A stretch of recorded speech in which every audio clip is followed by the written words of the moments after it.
बिस्मिल्लाहिर्रहमानिर्रहीम। मैं हूं एम अब्दुल्ला भट्टी।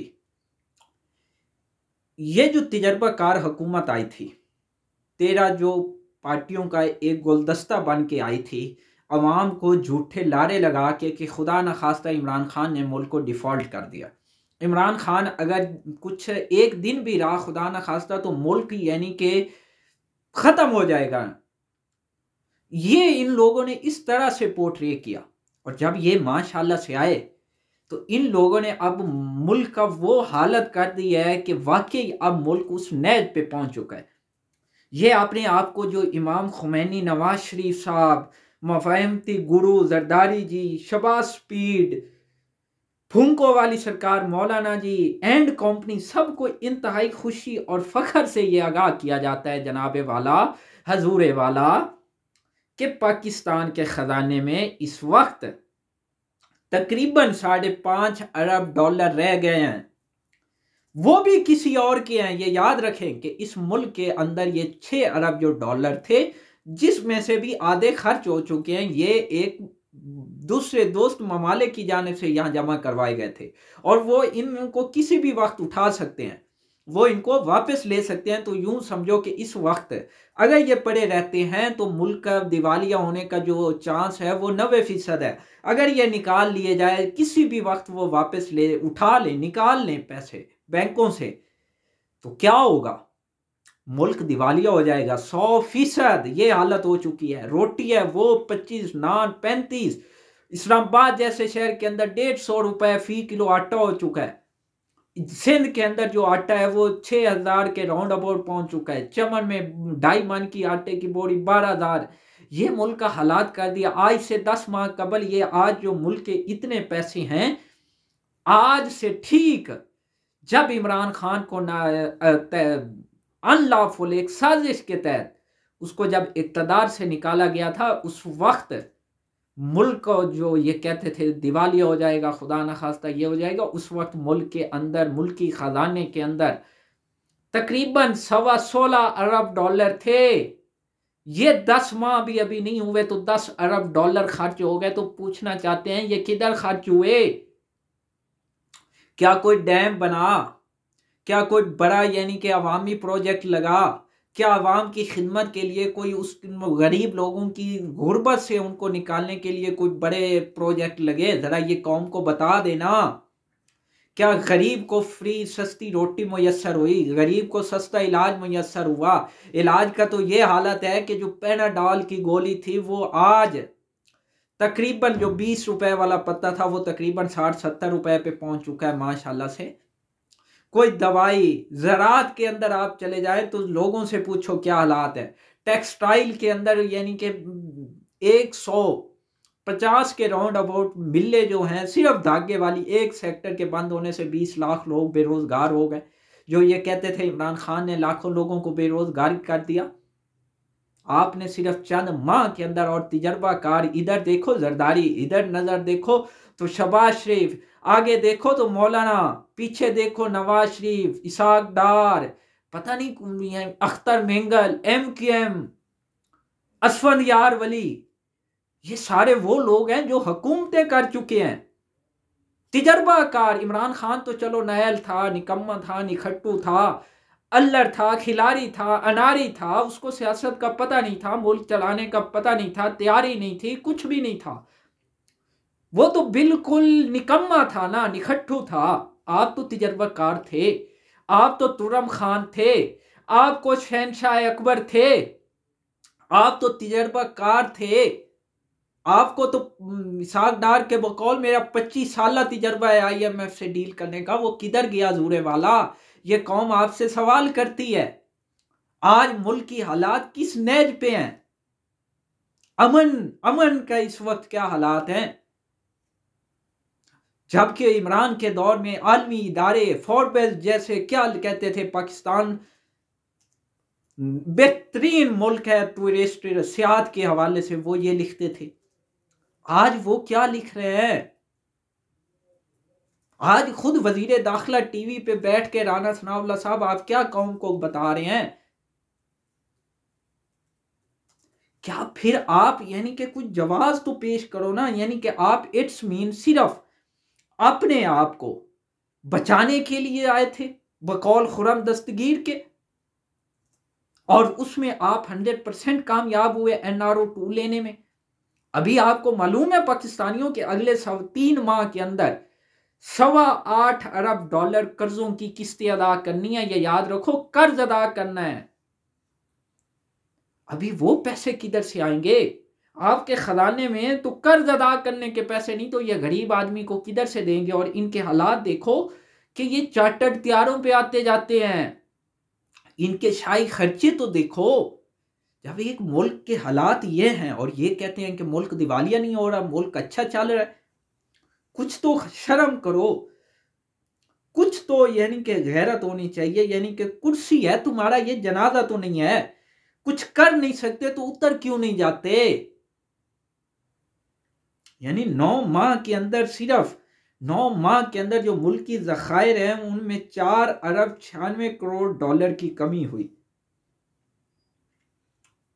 यानी इस हद तक आप मतलब कि पहुंच चुके हैं कि अब यानी कि कोई ऑप्शन ही नहीं है इस वक्त कौम के पास कि वो इन यानी कि गरीब आदमी का क्या बनेगा। उसके पास अब रोटी नवाला खाने के पैसे तक नहीं है। वो बेचारा, दवाई तो दूर की बात है, बाकी मामलात अलग है। उस वक्त तो एक वक्त का रोटी का नवाला जो है ना, एक टुकड़ा, उसके लिए लोग दिन भर यानी कि दिन रात तगो-दो में लगे हुए हैं कि किसी तरह एक नवाला मिल जाए। कोई एक सेक्टर आप बता दें जिसमें आपने कोई तरक्की की हो। ये $10 अरब किधर खर्च हुए? आपकी दौलत, औलाद, बिजनेस सब लंदन में, लेकिन लूटमार पाकिस्तान में। यानी इंपोर्टेड डाकुओं का तरीका वारदात आपका मतलब ये है कि कौम को सुनहरे ख्वाब दिखा के आते हो और उसके बाद इस तरह की वारदातें। और शहबाज शरीफ अभी चंद दिन कबल इक़्तिदार में, मुल्क के प्राइम मिनिस्टर बनने से चंद दिन कबल कहता था कि पहले अगर खुदा ना मुझे मौका दिया तो मैं आवाम की खिदमत ऐसे करूंगा कि 6 माह के अंदर आपको ये मुल्क की मईशत खड़ी करके दिखाऊंगा, मुल्क को तरक्की की राह पे गामजन करूंगा। तो आज मुर्शिद क्या फरमा रहे हैं कि अगले 5 साल भी मुझे दे दो ताकि मैं अच्छी तरह से मुल्क को लूट लूं, जो ये चंद टके बचे हैं ना ये भी नोच लूं, गरीब के अंदर ये जो नवाला जा रहा है ना एक आधा, वो भी सूखा हुआ, वो भी मैं निचोड़ लूं। इतने बेशरम है, कुछ तो गैरत खाओ। ये याद रखें कि ये जो कुर्सी है ना, ये इधर तो आप मजे ले रहे हो, लेकिन एक अगला जान भी है। खुदा के लिए कुछ तो सोचो। यानी इतने यानी कि और नए से नए और मीडिया वाले इतने बेहिस हो चुके हैं कि इमरान के दौर में $1 की चीज बढ़ती थी तो ये माइक लेके और पता नहीं तूफान आ जाता था कोई। आज आज इनके मुंह सूंगे हुए, ओ गूंगे हो, पागल हो, मुंह के ऊपर, जबानों के ऊपर छाले बन चुकी हैं, इतने बेगैरत, इतने बेहिस हो चुके हो। इतनी येलो जर्नलिज्म और इतनी मुनाफकत चंद टकों की खातिर क्या कौम ये मीडिया का किरदार नहीं देख रही? क्या आपकी बेगैरती, आपकी मुनाफकत ये नहीं देख रही? यानी आप इतने, आप भी बेशरम हो गए हो, इतने बेगैरत हो चुके हो। आपके पास चलो चंद टके आ रहे हैं, लेकिन ये कब तक आएंगे? कभी ये तो सोचो, क्या आपके मुल्क के बच्चे ये इन लोगों के तो नहीं है आपके पास? इतने पैसे हैं आपके पास? चलो आज चंद, अगर ये याद रखो, अगर ये मुल्क रहेगा तो तुम्हारी ये दुकान चलेगी। अगर मुल्क की खजाने में पैसे होंगे तो आपके मुंह के अंदर ये धौंसेंगे। अगर मुल्क की खजाना खाली होगा तो ये किधर से आपकी जबानों में धौंसेंगे? कैसे आपके मुंह बंद करेंगे? इतने बेगैरत हो चुके हो। कौम को हकायक तो बयान करो, कुछ तो बताओ, कुछ तो जमीर को, कुछ तुम्हारा जमीर नहीं हिलता, तुम्हारा जमीर तुम्हें मलामत नहीं करता? तुम्हें गरीब के बच्चे तड़पते हुए, सिसकते हुए, एक बेचारे रोते हुए कभी आपको तरस नहीं आया? इतनी यानी कभी आपका दिल हिला नहीं है? कुछ तो शर्म करें।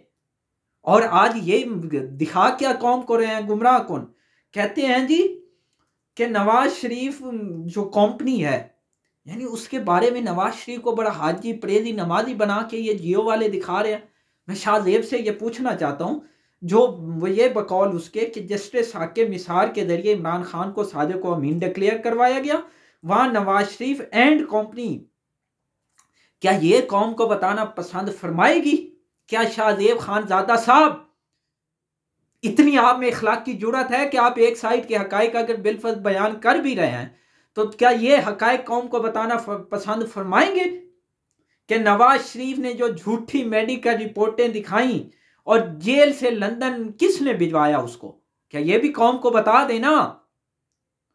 और ये फरमा रहे हैं कि इमरान खान का बनी गाला हाउस रेगुलराइज करवाया गया, और वो आज भी मौजूद है ना, उसको पकड़ो ना। अगर वो यानी कि झूठ बोल रहा है, जाली रसीदें दी हैं, तो आज उसको गिरफ्तार करो। लेकिन जो ये भी तो साथ कौम को हकाइक दिखाओ कि क्या लंदन फ्लैट जिसके अंदर आज ये भगोड़ा नवाज शरीफ मौजूद है, क्या वो किस अंदाज से वहां बैठा है? उसकी मनी ट्रेल उसने दी, उसके डॉक्यूमेंट्स दिए, उसकी पूरी तफसील दी कि वो कब खरीदे, कितने के खरीदे, पैसा किधर से गया। उसके यानी आप ये बात करते हो आपके मुंह के ऊपर आबले आ जाते हैं, छाले पड़ जाते हैं, गूंगे हो जाते हो, बहरे हो। इतनी बेहिसी। मीडिया का काम होता है कौम को हकाइक दिखाना, दोनों साइडों के, वन साइडेड नहीं। ये मुनाफकत है। और फिर कहते हो कि हम ये कर देंगे वो कर देंगे, और ये साहब यानी कि शहबाज शरीफ वजारत उज़्मा तक कैसे पहुंचे, ये भी जरा कौम को बता देना। ये कैसे पहुंचे ये जरा कौम को बताए ना। और इमरान के दौर में पाकिस्तान की टेक्सटाइल जो इंडस्ट्री थी वो दुनिया के 30 ममालिक से ज्यादा आगे थी। टेक्सटाइल ने भारत को पीछे छोड़ दिया था। भारत को ऑर्डर देने वालों ने पाकिस्तान को ऑर्डर दिए थे। भारतीय टेक्सटाइल एक्सपोर्ट में 5% कमी हुई थी। पाकिस्तान रीजन में पहले नंबर पर आ गया था। बरामदात में रिकॉर्ड इजाफा। ऑर्डर पूरे करना मुश्किल हो गए थे। एक वक्त आया था कि लेबर कम पड़ गई थी। 1.25 लाख लोगों को जॉब ऑफर्स हुई थी उस वक्त। फैसलाबाद के सनतकारों ने 10 साल के रिकॉर्ड टूटे थे। और आज हालत यह है कि जो हमसे बाद में आजाद हुआ बांग्लादेश, उसकी जो करेंसी है टका, जैसे हमारा रुपया है ना, उनका जो टका है वो हमसे 2.5 गुना आगे है। यानी आज हमारा 1 रुपया अगर हमारे यानी 2.25 रुपए हूं तो उनका 1 टका बनता है। यानी हमसे वो इतना आगे चला गया। और हम अफगानिस्तान की करेंसी से डाउन है। हमारे से ज्यादा तो अफगानिस्तान के पास रिजर्व है। यानी एक तबाह हाल जंग ज्यादा मुल्क, उसकी जो रिजर्व है वो हमसे ज्यादा है। जो ज़र मुबादला के ज़खायर हैं वो हमसे ज्यादा है। हमारे पास तो 5.5 अरब डॉलर सारा पड़ा है कौमी खजाने के अंदर, लेकिन उनके खजाने में हमसे ज्यादा है। उनका जो करेंसी है वो हमसे मजबूत है। तो इसका जिम्मेदार कौन है? 22 अप्रैल 2022 इसी साल 183 रुपए डॉलर था, जो कि आज 250 के राउंड अबाउट भी बिक रहा है मंडी के यानी कि ओपन मार्केट के अंदर। पेट्रोल 22 अप्रैल को 150 रुपए का था, जो कि उस वक्त शहबाज शरीफ खुद ये एडमिट कर चुका है कि उस वक्त इमरान खान को $127 फी बैरल मिल रहा था, और आज $71 है। और आज ये कितने का बेच रहे हैं? 225 रुपए का। डीजल इमरान खान के दौर में 145 रुपए था और आज 227 रुपए है। महंगाई 22 अप्रैल 2022 को जब इमरान खान की हुकूमत थी 13.37% थी, जो आज तकरीबन 28% के राउंड अबाउट हो चुकी है। Index stock exchange Imran Khan को जब हटाया गया था उस वक्त 46,144 पे ट्रेड कर रही थी, जो कि आज तकरीबन 40,000 के राउंड अबाउट है। सोने की कीमत इमरान खान को जब हटाया गया था उस वक्त 1,30,000 रुपए पे थी, जो आज 1,82,700 पे है, और यह तकरीबन 2 लाख का फिगर भी इसने अबूर किया। ये हालात आपने कर दिए और अभी भी आप कहते हैं कि हमारी मईशत मजबूत है और हम मुल्क को मसाइल से निकालेंगे और इमरान खान ने दिवालिया किया था। कुछ तो शर्म करें। और इस मुल्क का वाहिद हल इलेक्शन है। इलेक्शन, ताकि कौम को, दुनिया को, सबको मालूम होगा इस मुल्क की ये डायरेक्शन है। आज कौन यहां इन्वेस्ट करेगा जिस मुल्क के अंदर अमन की सिचुएशन खराब है।